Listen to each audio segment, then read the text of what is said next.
ஆதியாகமம் 1:27 ஆதியாகமம் 2:7 2 பேர் படிக்கலாம்.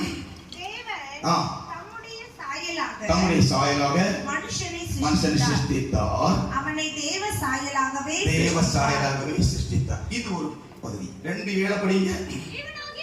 தேவனாகிய கர்த்தர் மனுஷனை பூமியின் மண்ணினாலே உண்டாக்கி ஜீவ சுவாசத்தை அவன் நாசியிலே ஊதினான், மனுஷன் ஜீவ ஆத்துமாவானான். ஒரு அல்லேலூயா சொல்லலாமா?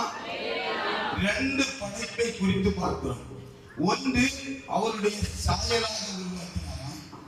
ஆத்துமாவை ஆண்டவர் சொல்கிறார், பரலோகத்தில் உருவாக்கப்பட்டது ஆத்துமா.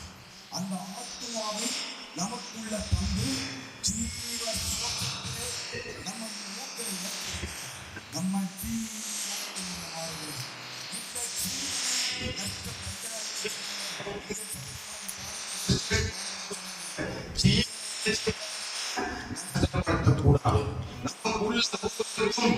ஜீவன் உண்டு.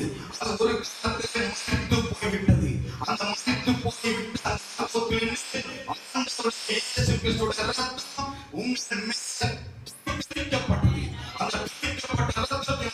உங்களுக்குள்ள திரும்பவும் மரித்து போன அந்த ஆத்துமாவுக்குள்ள ஒரு ஜீவன் வெளிப்பட்டது.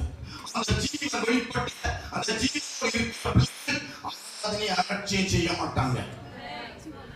ஆராதனைக்கு அவங்களை யாரும் தள்ளி ஃபோர்ஸ் பண்ணி கொண்டாங்க, அவங்களே வருவாங்க.